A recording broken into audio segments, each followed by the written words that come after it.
Hello guys, it is Mystical here, Sam here, and I'm doing a video here today because it's something that's been on my mind, as well as a lot of other people's minds, all over the community of League of Legends, and I just wanted to let you guys know my feelings on it, and share what I know to believe as helpful and true. So this is going to be a long video, and it's going to be my first long video for this channel. If you guys didn't already know, and you come in here as the first video you've seen by me, this is my third channel. My first channel was Call of Duty based and got 9,000 subscribers. My second channel was RuneScape based and got almost 20,000 subscribers. And this is starting afresh because I want a fresh change and to do this just for fun.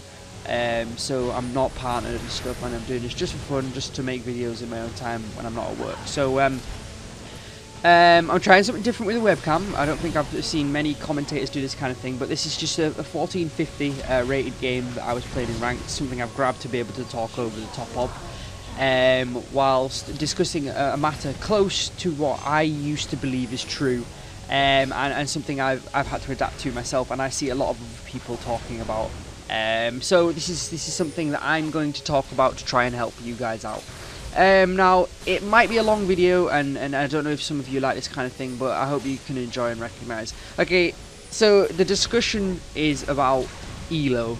Now, this is going to seem like I'm jumping on some sort of bandwagon because I've seen so many people make videos about Elo Hell and stuff like this recently, and how it's proven to be untrue, and it's just a made-up place and stuff. I just wanted to. I have because I've come from a different series of games, and League of Legends is the thing of the now. It's what everyone's playing, and a lot of the friends from my other games are stuck in what they know as Elo Hell now, albeit 1200, 900 or 800 Elo. They are stuck there and they cannot get out, and they blame it on their players, and they send me screenshots of their players in their team going like 0 to 9 with like 12 assists and like 40 CS at the end of a game.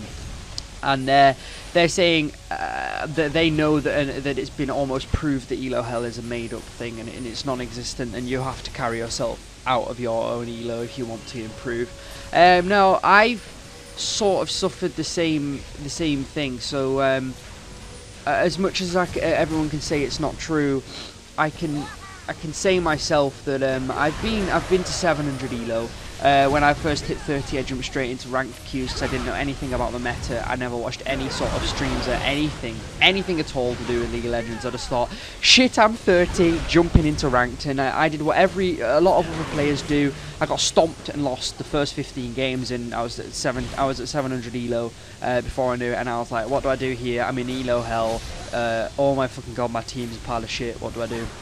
Now, so talking from personal experience and being an avid Redditor, I can tell you that there is no such thing as Elo Hell in my eyes, but to get yourself out of lower Elo, it's not as easy as what people say. They basically, the common statement is, low Elo people call Elo Hell. They blame it on that because they cannot dig themselves out of that Elo Hell. They are not good enough to carry a game 1v5. Now, as much as that is true, if you can carry a game top 1v5, so if you're playing top mid or AD or even jungler, you can make a big impact on the game, and you can make a difference 1v5. As much as it sounds rubbish, there is a possibility to change a game just by yourself. But at 800 Elo, you're not going to believe this. You're not going to say to yourself, oh my god, it's my fault. It's my fault I'm here, and it's my fault that I cannot get out of it. You're never going to put that blame on yourself because it's a very hard thing to do. Now, I just want to give you guys some tips and tricks as to what's true and what's not. You are not a bad player if you're at 800. You are not labelled as a bad player just from that. You need to think about that and really divulge into the fact that that's just not true. That's not true at all. If you got to 800, it's probably because you jumped into a queue as soon as you hit level 30, or when you weren't actually ready for the meta and for what the common gameplay types is. Now, I jumped into solo queue when I'd just been playing normals to get to level 30, where I will be running double bruiser bots and stuff like Nidalee AP bot, just because it's fun. Now, I jumped into the game, and I was told that I had to play support, and I was like, well, that's fine. I was last pick. I wasn't going to have a problem with this. I knew that was something that was going to happen, but I'd never had experience playing it, and I'd never had experience playing it at a high enough level to be able to make a difference to a game. So the way that solo queue works, if you are at 800 elo and you've got everyone that you know telling you it's your fault and you want to try get out of it, no, it's not technically speaking your fault, but you cannot blame every single game on somebody else. The way I take solo queue, the attitude I take towards solo queue when I queue into a game is, if we're going to lose, so what, re-queue. If I'm going to win, so what, re-queue. I believe myself that when I go into a game, you never go into a game trying to improve your team. You go into a game to try and improve yourself. So why go into a game with the attitude of when you're 6 kills down at 5 minutes and you say it's GG, my team's shit? No, it's not. You got caught out. You need to sit back in lane and farm. You need to do your best to get yourself back into the game, and most of all, you need to not have a negative attitude. Thousands of games upon day upon day upon day are lost solely down to the attitude of the players in them. And if you're one of those players which calls out GG in all chat at 5 minutes when you've lost first blood, maybe a double or a triple kill at level 1, then fuck you, because then you are demoralising your team, you are giving the enemy team confidence, and you are making the game hella harder for yourself. It's a lot harder to carry when everyone in the game on your team has a bad attitude and everyone in the game on their team has a good attitude. Now, I'm making this video because I saw a post on Reddit today on r/League of Legends, which made me actually think, is that technically speaking true? And it probably is true, and I'm probably no one at 1400 elo. Actually, I've got to say that. You could probably disregard this video because I'm 1400 elo. I'm no platinum rated player, and I'm no one who's thinking I'm absolutely amazing. But if you take words of what I would call wisdom from any player, I would listen to trying to help advice from any sort of player with experience of a game that maybe I don't have as much as. But all I wanted to say is I saw this Reddit thread this morning, and it said, if you are carrying games at your elo but you're not winning them, then you should probably try making more plays. And it got a lot of upvotes on the first front page, and I was thinking, well, to be quite fair, if you're going 17-1 in lane as a carry, you should win the game. But a lot of the times, I've had platinum friends that I play with. Pontus is one of those. Including myself, when I go 17-5, say for example, and the game loses just because of the late game. And this guy on the Reddit's like, well, you should make more plays. That's the reason why you lost. And I'm thinking, well, if you play AD carry and you get fed and you farm and you play well, yes, you have a significant advantage in team fights, and yes, you have a significant advantage over your enemy in terms of just what you can produce and what you can put out. But it's going to be very difficult to make a play on an AD carry. So don't necessarily blame yourself at the end of a game when you've lost because you're fed and you don't understand how you lost, and oh my god, the world's gonna blow up and bang and you don't know what's going on, because that was a really good fucking desync queue. Good one, wreck one. What is that ultimate? I just thought, who's that going for? Oh, he's going for Garen. It's not going to hit, it's just going to miss. Yeah. Sorry, I'm getting distracted by my own gameplay.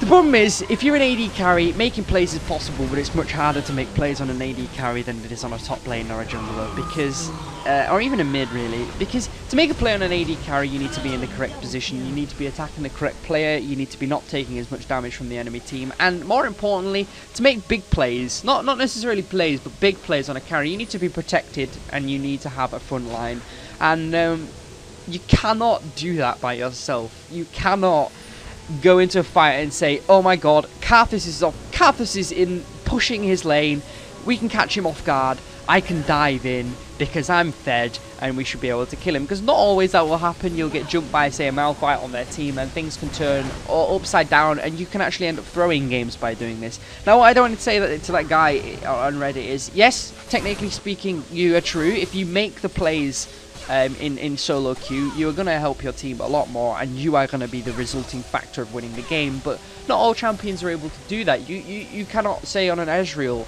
in a 5v5 group to mid fight where someone on their team peels off to the side, and you say, well, I can arcane shift in and 3-hit him.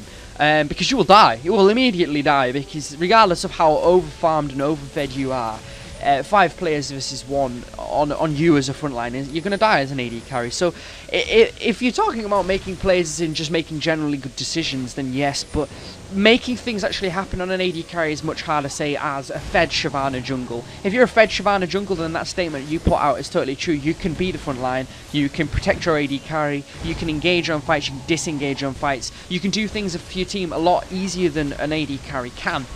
So if you see posts like this, don't necessarily think, holy shit, I've been carrying games and not committing to fights and stuff, and it's been losing us to games. It's been totally my fault for the past year, because that's not technically speaking true. Now, I've seen lots more videos better than this one, I want to be totally true, and a lot more people with graphs and stuff explaining how solo queue, Elo Hell isn't real, and stuff like this. But I just wanted to say to all my friends out there and all you guys out there who are 800 Elo, you have to believe. If you don't believe, it will not work, because what I am saying is true. You can get yourself out of there if you focus and you think properly and you make correct decisions, you don't make big throws and stuff, and you don't blame your team. Do not blame your team. Even if it's their fault, do not blame your team. Blaming them is only going to demoralize them.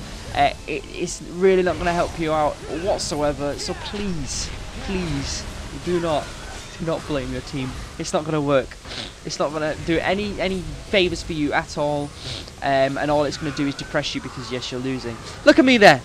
Look at me there for a prime example. What am I on here?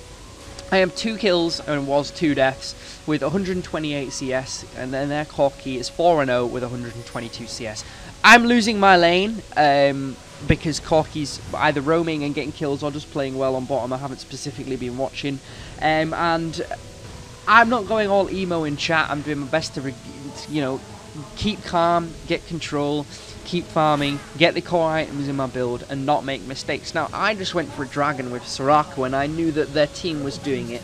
I thought I could get a Q steal or something along the lines of that. But I was stupid to do that. I was absolutely stupid to do that. There was no way of me doing that without my jungler going in and having a Soraka frontline. So things like that can cost you the game.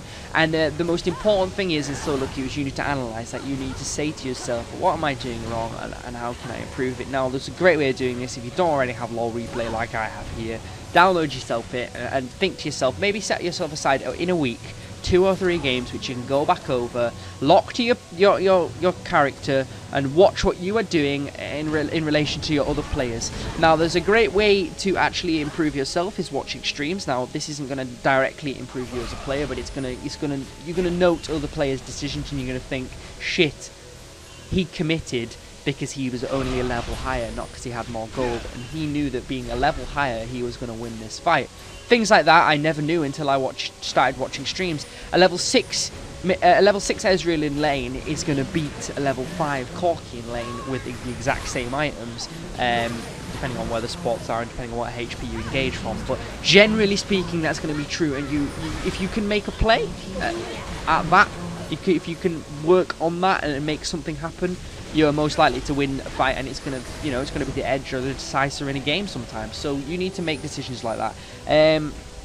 But it is important to know, and as I was just saying, it's important to know when you are doing things wrong and when you have availability to improve. So if you, as I was saying, 3 videos of yourself a week. If you can go back, if you have the time, I know it's quite a lot of time, but if you seriously want to improve and you're stuck at Elo Hell, and you're stuck, Elo Hell, if you're stuck at lower Elo and you want to improve, if you, for example, look at yourself, and even not pro players, if you look at the other, say you're playing AD carry, if you look at the other AD carry and you watch why they won their lane, I can guarantee you it won't because of the supports. The supports at lower elo aren't going to be the ones making the immensely huge plays, I should hope.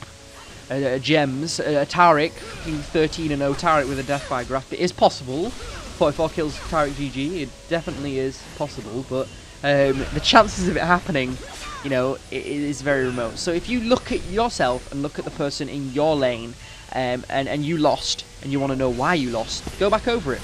Was it because your jungler didn't gank? Probably something to do with that at some stages of the game. This is a silly decision from Fizz to do this. I have no vision of the push. It's just like, yeah, I just go in. I get a nice ult across them all, then Arcane shifted to a full-blown Nunu ult, like a boss. Why would you do that? One, because I didn't know, but two, you don't do that. That's just a no-no. When No Nunu is doing his ultimate, do not jump in with an arcane shift, because then you have no escape. Things like that, little things like that I've learned over time. This was a game recorded yesterday, so I'm in no means perfect, and this is why I'm at 1450 elo. I don't see myself getting out of here in my Elo Hell anytime soon, because I'm not a good enough player, and you have to play at your Elo repeatedly until you improve, because if you don't improve, you're not gonna get out of that Elo bracket. You cannot say 1200 Elo say I'm a really good player and I deserve to be better Elo than this, because if you deserve to be better Elo than this, then you probably would be. Very straightforward. I still make bad decisions, but as an Ezreal player, and as an Ezreal player for the past 6 months, and I can play an Ezreal really well. I can go 14-0 with 11 assists. If you check my match history from yesterday, I can farm absolutely perfectly and miss very few CS and probably play an 1800 players game. But then is it Arcane Shift? Is it Essence Flux? Oops. What's it called? Arcane Shift. Sorry about that. If I can Arcane Shift into a team fight and have no escape, my flash can be on cooldown, and I will realise it the moment I've done it straight off the bat. That I've done something wrong, but it's those decisive moments where you realise that after you've done it. You know, if you're realising those kind of things after you've done that, then you know you have room for improvement. I arcane shifted into a bush with a Garen Nunu and a Carpus in there dead, and I was an Ezreal. I am not going to survive that at all. So things like that, they're going to cost you the game, and no matter what you say at your Elo, whatever it may be, it is just small things like that. It's going to be the outcome of a game, and whether you like it or not, most of the time a game's loss is going to be something to do with yourself, not the other players on your team. So you need to look at that. You need to look back at yourself and evaluate what you've done and how you can improve, because that's the only way you're going to get better. I do recommend watching streams. However, I do not recommend watching streams if that's your sole purpose is improving, because you're not going to improve just from watching streams. As an avid LoL player myself, I know what streams do to you. I really do. I probably spend more time, like every other LoL player, watching streams now, so I totally understand it. But if you're watching streams solely for the intent purpose of improving, don't do that, because you are not actually changing any of your mechanics yourself. You are thinking, holy shit, Dyrus just got 200 CS, 20 minutes, then got ganked by 3 people in top lane, flipped one of them back over the turret, went to the other side of the turret, then baited them over, flashed back over the other side of the turret, pressed his ult, ran into the bush, juked the back out, flipped him out and killed them all, and it was amazing. And now I know that I can do that when I play Singe top lane. Probably not, you know. You might know that, you know, you could do in a situation similar, but to actually make those plays happen yourself, you need to have experience, and the only experience you're going to get is from playing yourself. So if you're 800 elo and you cannot get out of it, one, don't blame your team, try blame yourself, and by blaming yourself you're going to only improve. What the fuck is that Aurelia doing? What the fuck is that Aurelia doing? Now I could have said in chat, fuck me Aurelia, what the hell was that? Like, what the hell is that? And look at me, stood on Carthus. Carthus in a bush, stood on him, trying to do damage to a team. Me making absolutely silly mistakes. And if I show you now, I can skip to the end of this video, which is, its current timer is 26 minutes. It's a 34-minute game. If I skip to 33 minutes, we have Baron buff. We have a Serac with an Oracles.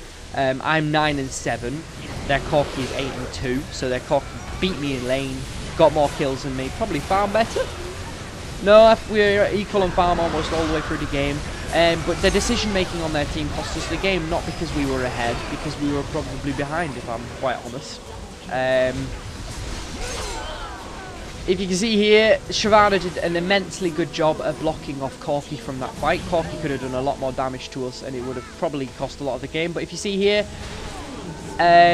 Corki, I know, is going around the top, and I know he's going to want to head towards his base because that's his only safe place, really. So if I cut him off, if I go around the left-hand side, even if I die, it's going to guarantee the kill. And guarantee the kill at 34 minutes in the game at a very equal score is going to cost the GG for them. So I knew then that However unlikely it was, Corky could make a big play and he could have got back to his base, healed up, and stopped us from doing what we eventually do, which is take the game.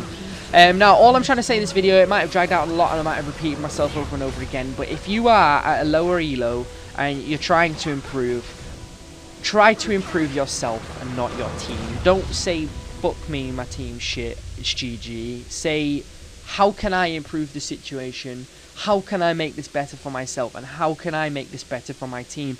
If that means farming at your lane and getting killed 0 and 5, if you're 0 and 5 at 10 minutes, but you have 200 CS, no, if you have 150 CS, let's say, you're doing okay. You know, you're not gonna be costing the game, because if you're getting dived by the mid, then your mid has a free lane, is able to push, maybe take some towers, maybe get some more CS. You know, regardless of the small, the tiny things in a game, you are gonna make changes. You are gonna make the difference between winning or losing in a lot of your games, and you need to make that happen to be able to climb elo. And I still have a lot of improving to do myself, and when I'm maybe 1900, 2000, if that ever happens elo, maybe I'll have a look back in this and think, what the hell was I talking about? But hopefully not, because that's the attitude I'm going to remain having. Although you do get very emo when you lose 5 games in a row, you have to look past that and think, I'm having a bad day, I should take a break and come back to this tomorrow with a different attitude, thinking maybe, why was I doing this yesterday, what was I doing wrong, and how can I change that? It's the only way you're going to improve, unfortunately, and I'm only making this video for players that do really want to improve. So if this is the first time you've seen me and you've enjoyed it, then you can always hit the subscribe button. If you're a returning subscriber and you enjoyed it, well, that's awesome, that's a good job. Other than that, guys, enjoy your evening, enjoy your games of League of Legends, and if you want to ever play, you can add me on either Tons of Damage, which is my Smurf, which is 1528 elo, or you can add me on my main, which is Mystical, and the M is an IVI, so it's IVIYSTICAL. So add me, and if I have any room for friends lists, or if I'm ever bored, I will probably accept your invite and invite you to a normal. But other than that, guys, hope you've enjoyed. Hopefully it's changed something for you, maybe. And you can maybe improve. I hope that will be really good. Stop whinging. See you later, guys.